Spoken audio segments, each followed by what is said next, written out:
बिस्मिल्लाहिर्रहमानिर्रहीम। अस्सलामु अलैकुम वरहमतुल्लाहि वबरकातुह। एक बार हम फिर हाजिर हैं। मैं हूं आपका मेज़बान मोहम्मद उमर इकराम, और इस प्रोग्राम में जैसा कि आप जानते हैं कि हमारे कुरान और हदीस की रोशनी में मुख्तलिफ इल्म आप तक पहुँचाते हैं। आइए अब अल्लामा साहब की तरफ चलते हैं। अल्लामा साहब ये बताएँ, ये बिदअत क्या है और क्या हर चीज़ बिदअत होती है? बिस्मिल्लाह वल्हम्दुलिल्लाह वस्सलातु वस्सलाम अला सय्यदिल अंबिया वल मुरसलीन। देखिए, बिदअत हल उस चीज़ को कहते हैं जो नबी पाक सल्लल्लाहु अलैहि वसल्लम के ज़ाइल हयात के ज़माने में नहीं था। यानी हर वो चीज़ जो नबी पाक सल्लल्लाहु अलैहि वसल्लम के ज़माने मुबारक में नहीं थी उसको बिदअत कहते हैं। इसकी दो किस्में, बिदअत हसना, बिदअत सय्या।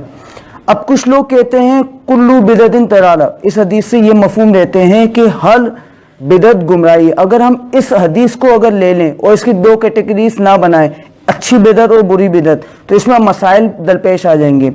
क्योंकि हमने जब डेफिनेशन देखी तो हमें पता चला कि हल वो चीज़ जो नबी पाक सल्लल्लाहु अलैहि वसल्लम के ज़ाइल हयात में मौजूद नहीं थी, अगर हल वो चीज़ अगर वो गुमराही हो जाए, हल वो चीज़ बिदअत हो जाए, तो फिर तो हमारा जीना दुबर हो जाएगा। हमारे लिए ज़मीन जो है तंग हो जाएगी। क्यों? क्योंकि ये सोफ़े, ये ट्रेन, ये प्लेन, ये गाड़ियाँ, ये मोबाइल, ये लैपटॉप, ये सब कुछ नबी पाक सल्लल्लाहु अलैहि वसल्लम के ज़माने हयात जो ज़ाहिरी हयात थे उसमें मौजूद नहीं थे, तो ये सब बिदअत हो जाएगी, तो हमारे लिए तो जीना मुश्किल हो जाएगा। तो इसका मतलब ये हुआ कि हर बिदअत जो है वो गलत नहीं है।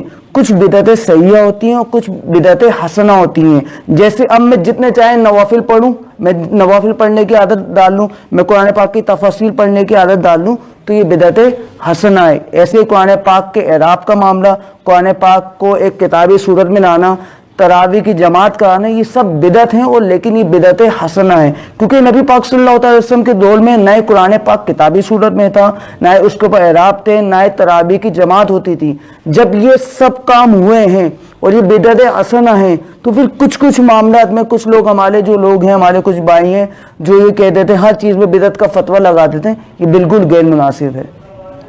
अच्छा अल्लामा साहब ये बताएं, जब नबी पाक सल्लल्लाहु अलैहि वसल्लम ने कह दिया कि बिदअत गुमराही है, तो ये तो गुमराही हुई ना? देखें, हम हर बिदअत को गुमराह नहीं रह सकते। देखें, अल्लाह ताला कुरान पाक में इरशाद फरमाता है, फला तकुल लहुमा उफ, वालिदैन को उफ ना कहो। क्या मतलब कि वालिदैन को कभी उफ ना कहो। उफ यहाँ पे मुराद है अजियत के तौर पे, गुस्से के तौर पे, तंज के तौर पे वालिदैन को उफ ना कहो। वरना अगर कोई किसी वालिदा से अपनी बात कर रहा है या वालिद से बात कर रहा है, उसने उफ का वर्ड बीच में कहीं ना कहीं इस्तेमाल कर लिया किसी भी वजह से, तो क्या वो गुमराह हो गया? क्या वो गुनाहगार हो गया? क्या उसने कोई नाजायज़ काम कर लिया? नहीं, यहाँ पे मामला है अजियत का। ऐसे ही जब नबी पाक सल्लल्लाहु अलैहि वसल्लम ने फरमाया कुल्लू बिदअतिन दलाला, अल बिदअत गुमराही है, तो यहाँ पे बिदअत सय्या यानी वो काम जो दीन में नया है। मिसाल के तौर पे 2 सजदे हैं, मैं 3 सजदे करने लग जाऊं, ये बिदअत है। और ये बिदअत सय्या यानी गुनाही है, गुनाह वाला है, गुमराही वाली बिदअत है, ये कोई आम बिदअत नहीं है। ऐसे में किसी चीज़ में भी एडिशन करना शुरू कर जाऊं जो कुरान और हदीस से हटकर हो, कुरान और हदीस से जिसमें मुकाबला हो रहा हो, ऐसी बिदअत बिल्कुल गलत है, गुमराही है। बेशक अल्लामा साहब, अगर हम हर चीज़ को एक ही पैमाने में तोलेंगे तो हमारे लिए बड़ी मुश्किल हो जाएगी। अच्छा अल्लामा साहब ये बताएं, अगर हम किसी भी इबादत की तादाद या उसके वक्त को मखसूस करें तो ये कैसा है? देखें, जो अल्लाह और उसके रसूल की तरफ से दिन मुकर्रर हो गए या किसी चीज़ की तादाद मुअय्यन हो गई, वहाँ पे तो हम एडिशन नहीं कर सकते। जैसे अभी मैंने पिछले सवाल में कहा कि अगर 2 सजदे हैं तो हम 3 सजदे नहीं कर सकते। लेकिन जैसे मुझ पे जो है या आप पे, किसी भी मुसलमान पर नवाफिल की कोई कैद नहीं है, कोई नवाफिल की जो तादाद है वो मुअय्यन नहीं की गई। अब 100 नवाफिल पढ़े, 200 नवाफिल पढ़े, या 2 नवाफिल पढ़े या ना भी पढ़े, उसकी मर्जी है। तो यहाँ पे मुअय्यन करना ना करना कोई मसला नहीं। जो अल्लाह और उसके रसूल की तरफ से मुअय्यन हो गया वो मुअय्यन हो गया, और जो नहीं है उसमें हमारे लिए गुंजाइश है। अब मैं रात भर जाके के इबादत करूँ, मैं अल्लाह का जिक्र करूँ, उसके रसूल का जिक्र करूँ, इस पर किसी को एतराज़ नहीं होना चाहिए, किसी को बिदअत का फतवा नहीं लगाना चाहिए। क्यों? क्योंकि जब अल्लाह और उसके रसूल ने मुअय्यन नहीं किया तो आप और मैं कौन होते हैं इस चीज़ को मुअय्यन करने वाले।